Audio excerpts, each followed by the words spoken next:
For years, locals whispered about a cave sealed shut with stones, said to be locked for reasons no one dared explain. When explorers finally pried it open, they expected dust and emptiness. Instead, what emerged left them frozen in disbelief. What exactly was hidden inside that darkness, and why was it sealed away for generations? Stay with us, because what came out of that cave is unlike anything you've ever heard before. The photo that shouldn't exist.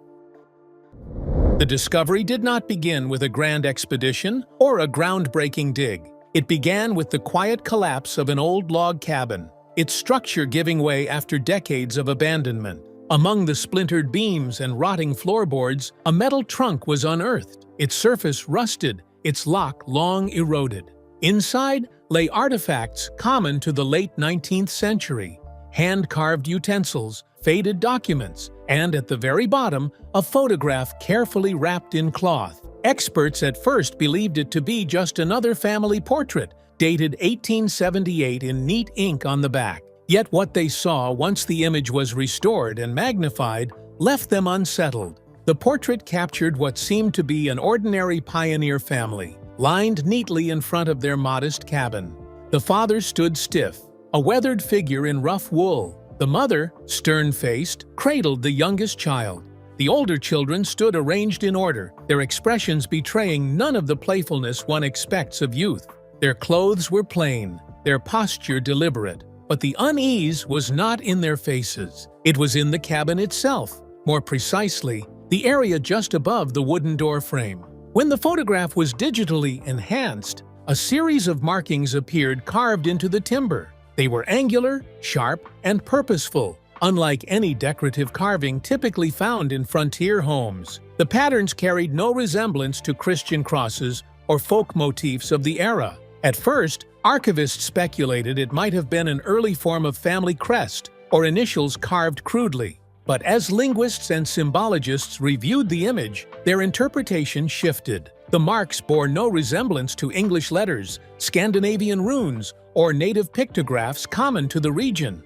Instead, they aligned more closely with unclassified petroglyphs documented thousands of miles away, carved into remote caves whose origins remain contested. This was not the kind of discovery historians could easily dismiss as coincidence. The placement above the cabin door was deliberate, almost as if it were meant to guard or signal. But signal to whom? The Whitfords, as the family would later be identified, were not known to be scholars or explorers. They were farmers, living in an isolated corner of wilderness with limited contact beyond neighboring settlements. What then compelled them to carve an unfamiliar symbol into their home and pose proudly beneath it as though it were a signature? As experts analyzed the photograph under spectral light, faint anomalies appeared. What looked at first like scratches caused by age resolved into additional etched lines running parallel to the primary design. These secondary marks suggested layering, as though the cabin doorframe had been carved multiple times, each set of symbols faintly overlapping the other. This hinted at repetition, deliberate modification over years, and a need to refine or update whatever message was being left behind. The unease deepened when analysts compared the positioning of the figures in the photograph. The entire family stood carefully aligned beneath the doorframe, their shoulders evenly spaced, their gaze forward. The father's posture placed his head directly beneath the apex of the symbol, almost as if presenting himself in relation to it. Such precision seemed unlikely for a simple family portrait taken with cumbersome 19th-century equipment. Whoever arranged that photograph knew exactly what they wanted documented, and it was not simply the faces of the Whitford family. Historians often interpret family photos as attempts to preserve memory or identity, but this photograph appeared to carry intent beyond personal keepsake. It resembled a record, almost ceremonial, as though capturing proof of a message being delivered. If so, then the photograph may not have been meant for family descendants at all, but for someone or something beyond their time. The unease that gripped the research team was not just because of what was carved above the door, but the chilling thought that the Whitfords seemed fully aware of its importance. A frontier family, isolated and ordinary on paper, posing beneath a symbol no one in their world should have known. What could they possibly have been trying to communicate in 1878? And why did the symbol feel less like decoration and more like a warning etched for those yet to come? Stay with us to uncover the details. The symbol above the door. The real shock did not come from the faces in the photograph, but from the geometry of the markings hovering above them. When high-resolution scans isolated the carvings on the doorframe, specialists noticed that the design was not random. It followed a strict, angular rhythm, sharp lines intersecting at odd intervals, producing a shape that resisted classification. To the untrained eye, it looked like scratches gouged into wood by a tool. To experts, it carried an uncanny precision, suggesting someone knew exactly what they were carving. A cross-disciplinary team of linguists, archaeologists, and cryptographers was assembled to analyze the etching. The first approach was comparative. Could the design belong to any known language or symbolic system of the 19th century? Strikingly, the answer was no. The patterns bore no resemblance to English initials, religious motifs, or regional folk art. Instead, the configuration echoed prehistoric petroglyphs found in caves across Arizona and Utah, some dating thousands of years earlier. These ancient carvings were themselves unexplained, linked to no definitive culture. Yet here they were, reappearing on a log cabin door built in 1878. The anomalies deepened when computer algorithms mapped the carving's symmetry. Hidden within the crude wood lines was a near-perfect geometric ratio, lengths and angles consistent with the golden mean, a mathematical relationship used in architecture and art but absent from ordinary rural life. This raised questions historians could not ignore. Was the Whitford family, or someone connected to them, deliberately encoding mathematical knowledge into their cabin? If so, where did they learn it? Then came the most startling discovery. When infrared imaging enhanced the faint lines, a faint circular outline appeared surrounding the original shape. The effect was subtle, but clear enough to suggest the markings were once part of a larger symbol, now partially erased or worn away.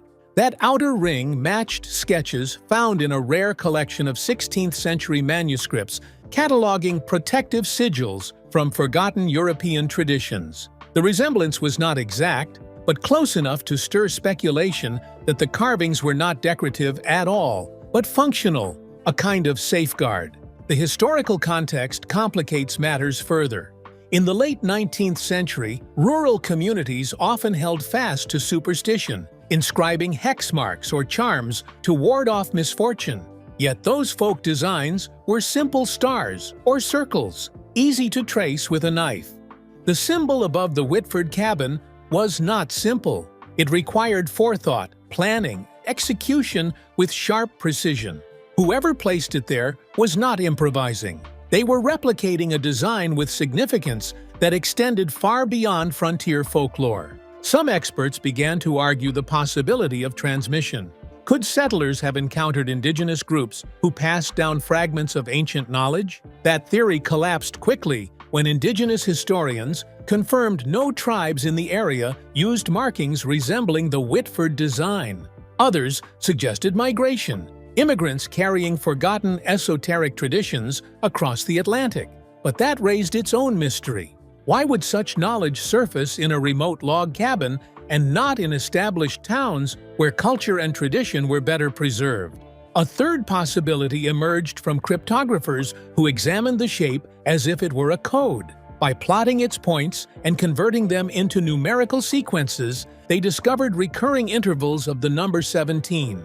The repetition was too consistent to be chance. In occult manuscripts and certain alchemical texts, 17 carried significance, often linked to cycles of transformation or warnings of endings. Was the Whitford carving a cipher? And if so, what message was it transmitting across time? What made this symbol even more unnerving was not what was already decoded, but what remained invisible. Experts admitted that only a fraction of the design could be clearly identified from the faded photograph.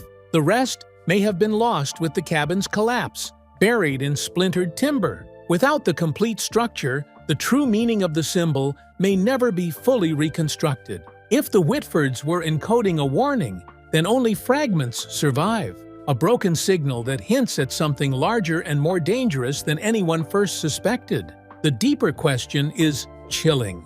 Was the family simply copying something they had seen before, or did they know exactly what they were invoking above their door? Stay here as we reveal everything. The family that vanished. The silence in the records spoke louder than the documents themselves. When researchers traced the Whitford family through census data, tax ledgers, and church archives, they expected to find a familiar trail: births, marriages, deaths, property sales. Instead, the record ended abruptly in the year marked on the photograph. After 1878, the Whitfords simply disappeared. No burial plots in the county registry. No migration papers filed. Not a single reference to their name in court or land sales. It was as if the entire family had been erased in one stroke. Local historians, puzzled by the absence, turned to newspapers of the time. Small-town gazettes often reported everything, from crop failures to schoolhouse debates. Yet in the years following 1878, there was no mention of the Whitfords leaving, dying, or even falling into hardship. The only clue was an anonymous column in a frontier newsletter that spoke vaguely of strange disturbances near the western ridge and warned settlers to avoid the old trail past the timber cabin. The article never named the family directly, but its timing and location matched too closely to ignore. Oral traditions collected a century later added further unease. Descendants of neighboring families told stories of the vanished farmstead, describing how children were once cautioned never to wander into the woods where the Whitfords had lived. According to these recollections, hunters who strayed too close claimed to hear voices at night, low, urgent conversations that ended abruptly when approached. Others spoke of strange fires flickering in the distance, with no smoke by day and no ashes by morning. None of these accounts were written down at the time, but their persistence in local folklore suggests something remarkable was remembered. The investigation then shifted from absence to anomaly. In county archives, a surveyor's map from 1879 revealed a peculiar detail. Where the Whitford property had been marked the previous year, the land was suddenly listed as vacant, with a notation reading simply, "unfit." The term was unusual, rarely applied, and usually reserved for regions affected by flooding, contamination, or landslides. Yet geological studies show no such events occurred in that area during that decade. What then rendered the land unfit? Speculation among researchers quickly grew darker. One theory suggested the family may have been involved in something that isolated them socially, causing neighbors to distance themselves and officials to quietly erase their name from records. Another posited they encountered something catastrophic that made continued habitation impossible. Though without survivors or formal reports, the truth remains elusive. The photograph itself, combined with the sudden disappearance, began to be seen as less of a family memento and more of a last statement.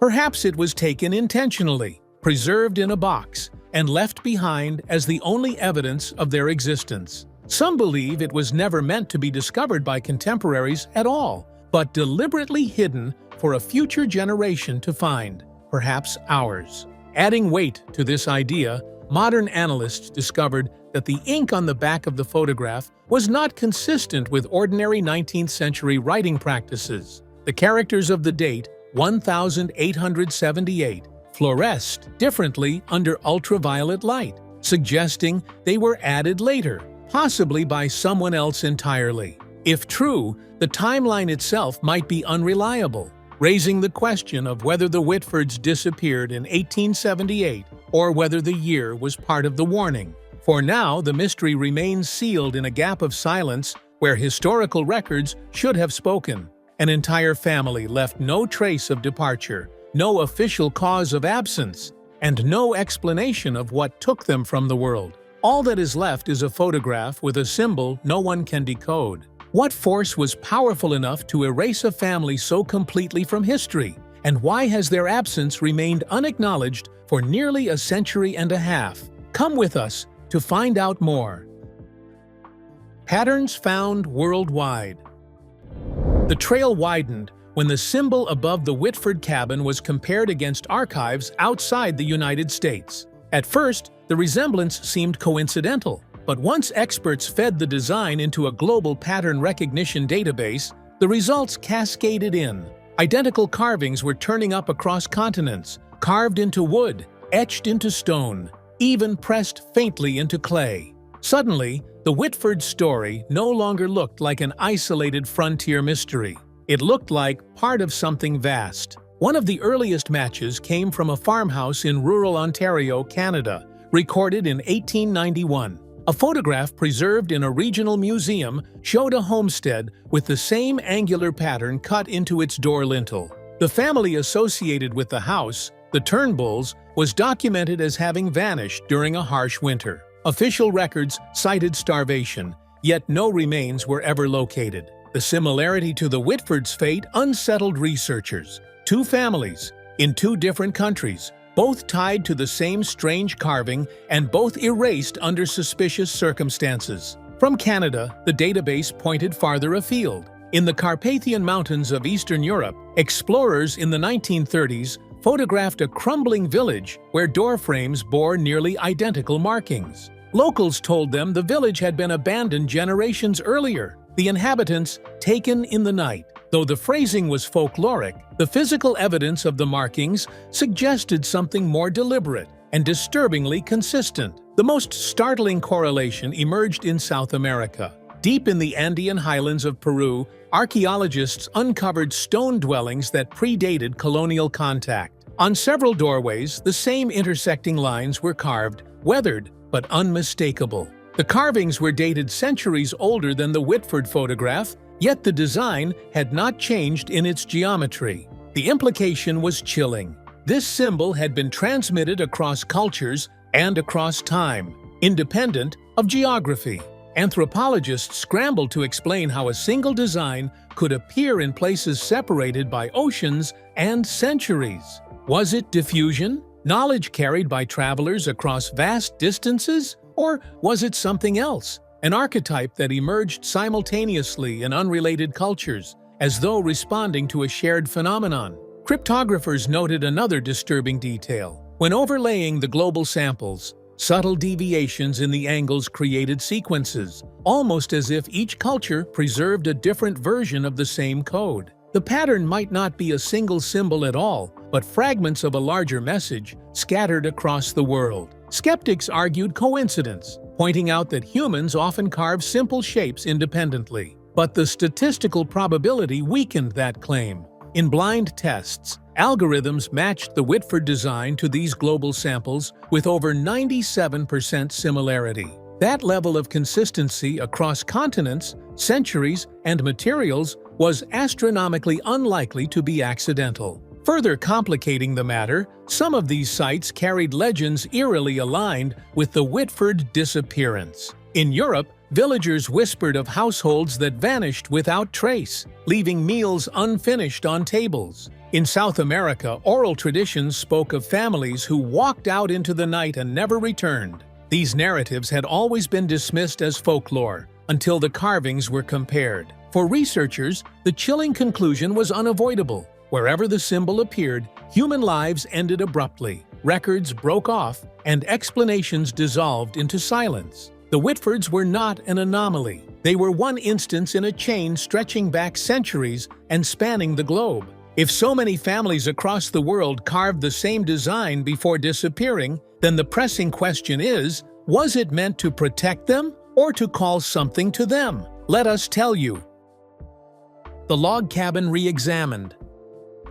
What remained of the Whitford home was little more than a scatter of timbers and collapsed stone, but modern technology had a way of seeing through decay. When a research team returned to the site with ground-penetrating radar, they expected little beyond confirming the cabin's original footprint. Instead, the scans revealed anomalies beneath the foundation, shapes buried too deliberately to be explained as natural deposits. The first anomaly measured less than a meter across, a compact object wrapped in something that reflected differently from soil. Excavation uncovered cloth that had degraded into fibers, But beneath it lay an object no one anticipated. A carved stone fragment, smooth on one side and etched on the other with markings that mirrored the same angular lines above the cabin's doorframe. What startled experts most was the stone's material. Laboratory tests identified it as not native to the region. In fact, it matched geological signatures from hundreds of miles away,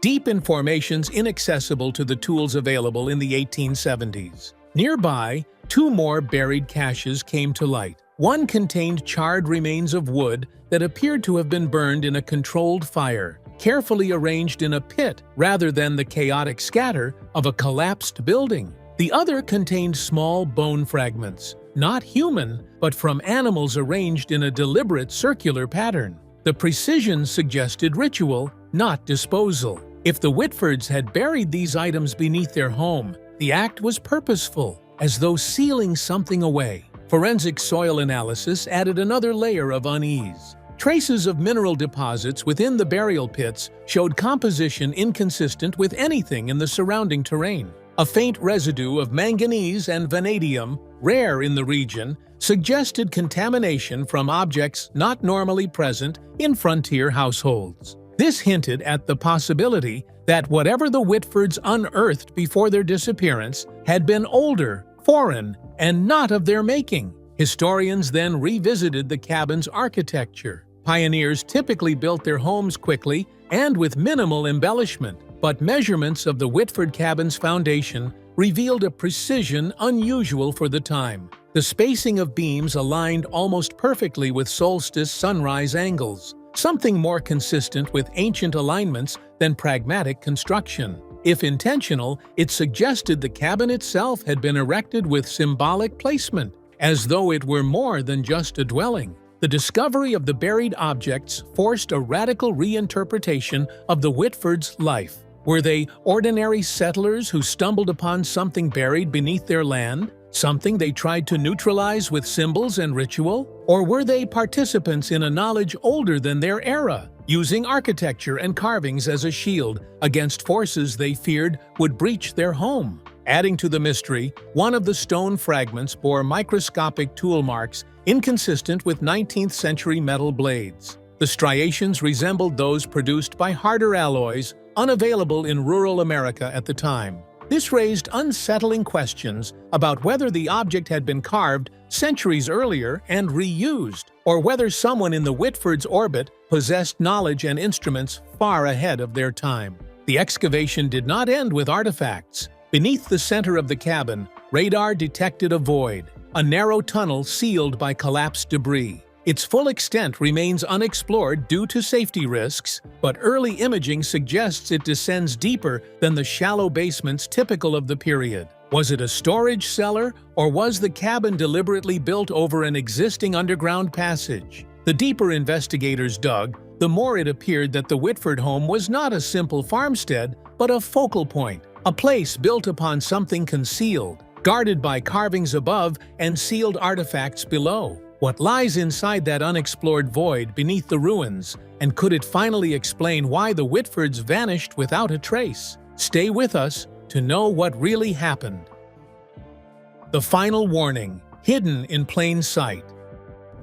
The last revelation did not come from the cabin's ruins or the buried artifacts. It came from the photograph itself, once again placed under enhanced forensic imaging. As technicians filtered the background, faint outlines began to emerge beyond the family and the cabin door. In the tree line, barely visible, a figure appeared, taller than any human, its silhouette elongated, standing motionless as though watching. Its presence seemed to distort the air around it, creating a subtle ripple that only modern imaging could detect. At first, experts dismissed it as a shadow artifact, the kind often produced by aging emulsions on 19th-century prints. But multiple filters confirmed consistency across wavelengths. The shape was not photographic error. It was present at the time of exposure. Even more unsettling, when magnified, the figure's head aligned perfectly with the carved symbol above the cabin,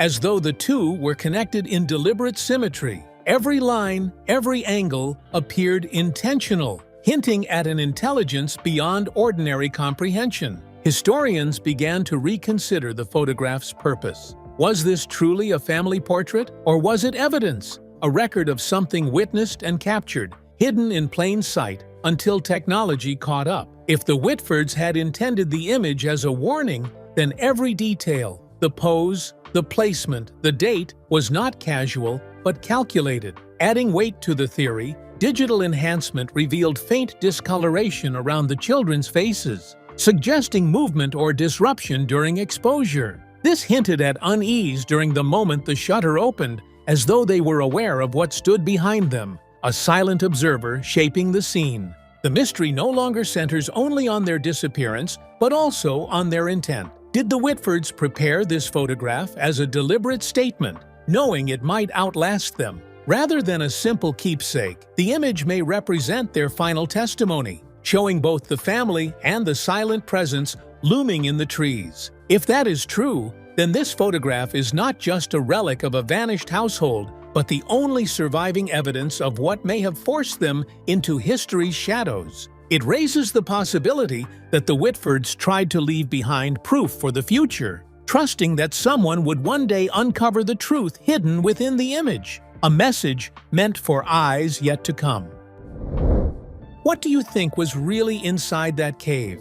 A forgotten piece of history, a creature lost to time, or something far stranger that authorities don't want revealed? Share your thoughts in the comments.